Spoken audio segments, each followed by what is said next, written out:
जय हिंद प्यारे साथियों। तो कैसे हैं आप सभी। आशा करते हैं कि आप सभी स्वस्थ होंगे और अपने अपने तैयारी में व्यस्त होंगे। प्यारे साथियों, आप सभी को पता है कि रेलवे ग्रुप डी 2025 का एग्ज़ाम काफ़ी नज़दीक आ गया है। तो आप सभी को थ्योरी न पढ़ के ज़्यादा से ज़्यादा एमसीक्यू और मॉक टेस्ट पे ध्यान देना चाहिए, क्योंकि इससे ही हमारे नंबर इंक्रीज होंगे। तो इसीलिए हम एक सीरीज़ चला रहे हैं 2x सीरीज। इसमें हम साइंस के इंपॉर्टेंट एमसीक्यूज और मॉक टेस्ट लेकर आते रहते हैं। तो ये प्रैक्टिस सेट दूसरा है। तो यदि आप पहला भी नहीं देखे हैं तो हमारे चैनल पे पढ़ा है वीडियो, पहला प्रैक्टिस सेट देखें और दूसरे प्रैक्टिस सेट को आज हम शुरू करने चल रहे हैं। तो चैनल को सब्सक्राइब, वीडियो को लाइक ज़रूर कर दें, क्योंकि हम बहुत ज़्यादा प्रैक्टिस सेट कराने वाले हैं। तो आपको एग्ज़ाम में इसी प्रकार के प्रश्न देखने को मिलेंगे। तो चलिए क्वेश्चन आंसर्स को शुरू करते हैं। क्वेश्चन नंबर फर्स्ट है, विक्रम साराभाई स्पेस सेंटर कहाँ स्थित है। तो पहले समझते हैं विक्रम साराभाई स्पेस सेंटर है क्या। तो विक्रम साराभाई स्पेस सेंटर जो है वह इसरो का मुख्य केंद्र है। तो इसमें जो होता है, हमारे जो वायुयान होते हैं, जैसे मिसाइल हो गया, सैटेलाइट हो गया, और तो इन सभी के आकृति और ढांचे का निर्धारण यहीं विक्रम साराभाई स्पेस सेंटर में होता है। तो ऑप्शन देखते हैं, इसका केंद्र कहाँ है। तिरुवनंतपुरम में, या लखनऊ में, या बेंगलोर में, या अहमदाबाद में। तो विक्रम साराभाई स्पेस सेंटर का मुख्य केंद्र जो है वह तिरुवनंतपुरम यानी केरल में स्थित है। तो ऑप्शन ए इस प्रश्न का राइट आंसर हो जाएगा। अगला प्रश्न देखते हैं, काफ़ी इंपॉर्टेंट प्रश्न है। कवकों का अध्ययन क्या कहलाता है। तो कवकों का अध्ययन जो है वह माइकोलॉजी कहलाता है। तो ऑप्शन ए इस प्रश्न का राइट आंसर हो जाएगा। अगला प्रश्न देखते हैं, सिक्कों का अध्ययन क्या कहलाता है। तो सिक्कों का अध्ययन न्यूमेस्टिक कहलाता है। तो न्यूमेस्टिक के अंतर्गत किसका अध्ययन किया जाएगा, सिक्कों का अध्ययन। तो ऑप्शन बी इस प्रश्न का राइट आंसर हो जाएगा। अगला प्रश्न देखते हैं, सेलुलर और मॉलिक्यूलर जीव विज्ञान केंद्र कहाँ स्थित है। तो सेलुलर और मॉलिक्यूलर जीव विज्ञान केंद्र जो है वह हैदराबाद में स्थित है। तो ऑप्शन ए इस प्रश्न का राइट आंसर हो जाएगा। अगला प्रश्न देखते हैं, centre for DNA and fingerprint and diagnostic कहाँ स्थित है। तो centre for DNA and fingerprint जो है वह हैदराबाद में स्थित है। तो ऑप्शन डी इस प्रश्न का राइट आंसर हो जाएगा। अगला प्रश्न देखते हैं, आधुनिक वर्गीकरण का पिता किसे कहा जाता है। तो आधुनिक वर्गीकरण का पिता कहे जाने वाले वैज्ञानिक जो है वह लिनियस जी हैं। तो ऑप्शन डी इस प्रश्न का राइट आंसर हो जाएगा। अगला प्रश्न देखते हैं, कोशिका का अध्ययन क्या कहलाता है। तो कोशिका का अध्ययन साइटोलॉजी कहलाता है। काफी इंपॉर्टेंट प्रश्न है, कोशिका से एक प्रश्न पूछ लिया जाता है। तो कोशिका का अध्ययन साइटोलॉजी कहलाता है। तो ऑप्शन सी इस प्रश्न का राइट आंसर हो जाएगा। अगला प्रश्न देखते हैं, कोशिका सिद्धांत का प्रतिपादन किसने दिया था।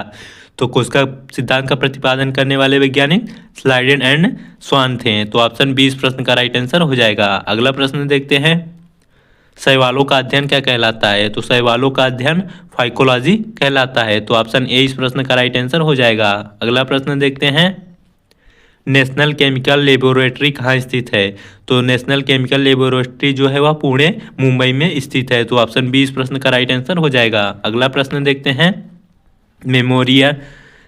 मलेरिया रिसर्च सेंटर कहाँ स्थित है। तो मलेरिया रिसर्च सेंटर जो है वह कोलकाता में स्थित है। तो ऑप्शन ए इस प्रश्न का राइट आंसर हो जाएगा। अगला प्रश्न देखते हैं, अंगूरों का उत्पादन किससे संबंधित है। तो अंगूरों का उत्पादन किससे संबंधित है। ऑप्शन देखते हैं, पीसी कल्चर से, या एपी कल्चर से, या सेरी कल्चर से, या वीटी कल्चर से। तो अंगूरों का उत्पादन जो होता है वह वीटी कल्चर से संबंधित होता है। तो ऑप्शन डी इस प्रश्न का राइट आंसर हो जाएगा। अगला प्रश्न देखते हैं, नेत्र रोग का चिकित्सक क्या कहलाता है। तो ऑप्शन देखते हैं, आकुलस्ट कहलाता है, या ऑप्थाल्मोलॉजिस्ट कहलाता है, या आर्नियोलॉजिस्ट कहलाता है, या एंटोमोलॉजिस्ट। तो नेत्र रोग के चिकित्सक को ऑप्थाल्मोलॉजिस्ट कहा जाता है। तो ऑप्शन बी इस प्रश्न का राइट आंसर हो जाएगा। अगला प्रश्न देखते हैं, वेटनरी रिसर्च इंस्टीट्यूट कहाँ स्थित है। तो वेटनरी रिसर्च इंस्टीट्यूट जो है वह इज्जत नगर में स्थित है। तो ऑप्शन सी इस प्रश्न का राइट आंसर हो जाएगा। अगला प्रश्न देखते हैं, किस विज्ञान में पक्षियों से संबंधित अध्ययन किया जाता है। तो ऑर्निथोलॉजी के अंतर्गत जो है पक्षियों से संबंधित अध्ययन किया जाता है। तो ऑप्शन बी इस प्रश्न का राइट आंसर हो जाएगा। अगला प्रश्न देखते हैं, प्लाज्मा अनुसंधान कहाँ स्थित है। तो प्लाज्मा अनुसंधान संस्थान जो है वह गांधीनगर में स्थित है। तो ऑप्शन डी इस प्रश्न का राइट आंसर हो जाएगा। अगला प्रश्न देखते हैं, राष्ट्रीय डेयरी अनुसंधान संस्थान कहाँ स्थित है। काफ़ी इंपॉर्टेंट प्रश्न है। तो राष्ट्रीय डेयरी अनुसंधान संस्थान जो है वह करनाल में स्थित है। तो ऑप्शन ए इस प्रश्न का राइट आंसर हो जाएगा। अगला प्रश्न देखते हैं, विषाणु वायरस का अध्ययन क्या कहलाता है। काफ़ी इंपॉर्टेंट प्रश्न है। तो वायरस का अध्ययन वायरोलॉजी कहलाता है। तो वायरोलॉजी के अंतर्गत किसका अध्ययन किया जाता है। तो वायरस का अध्ययन किया जाएगा। तो ऑप्शन ए इस प्रश्न का राइट आंसर हो जाएगा। अगला प्रश्न देखते हैं, भाभा परमाणु अनुसंधान केंद्र बैरक, तो इसका फुल फॉर्म क्या हो जाएगा? भाभा एटॉमिक रिसर्च सेंटर कहाँ स्थित है? तो भाभा परमाणु अनुसंधान केंद्र जो है वह ट्रॉम्बे में स्थित है। तो ऑप्शन ए इस प्रश्न का राइट आंसर हो जाएगा। अगला प्रश्न देखते हैं, नेशनल ब्रेन रिसर्च सेंटर कहाँ स्थित है?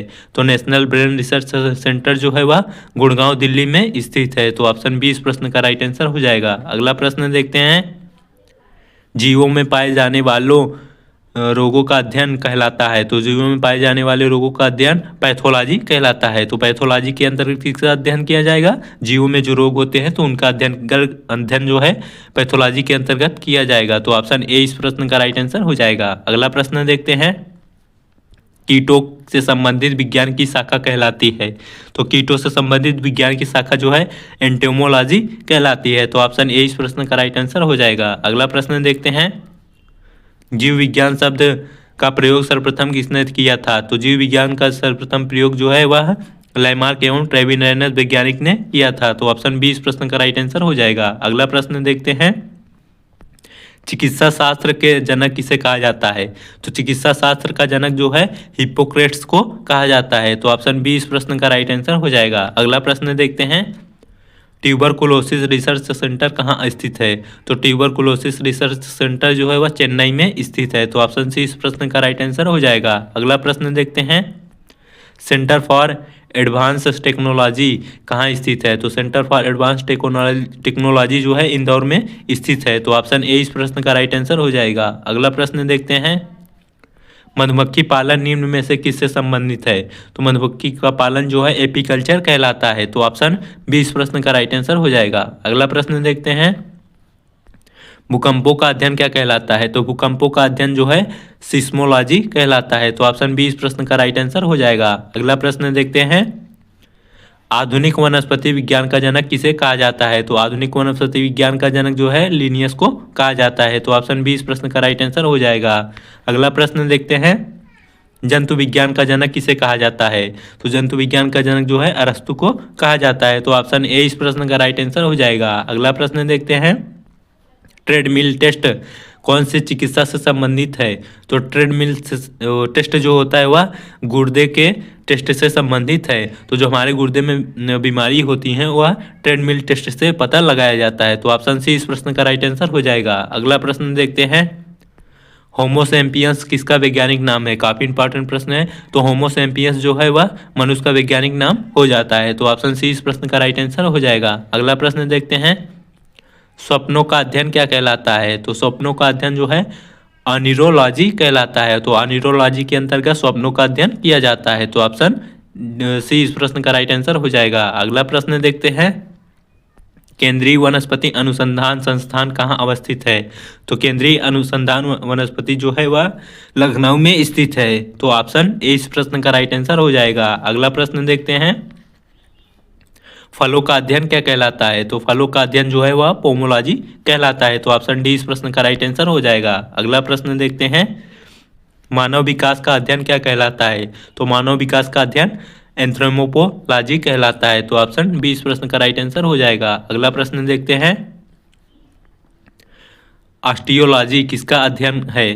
तो ऑस्टियोलॉजी के अंतर्गत अस्थियों का अध्ययन किया जाता है। तो ऑप्शन डी इस प्रश्न का राइट आंसर हो जाएगा। अगला प्रश्न देखते हैं, केंद्रीय औषधि अनुसंधान संस्थान कहाँ अवस्थित है? तो केंद्रीय औषधि अनुसंधान केंद्र जो है वह लखनऊ में स्थित है। तो ऑप्शन ए इस प्रश्न का राइट आंसर हो जाएगा।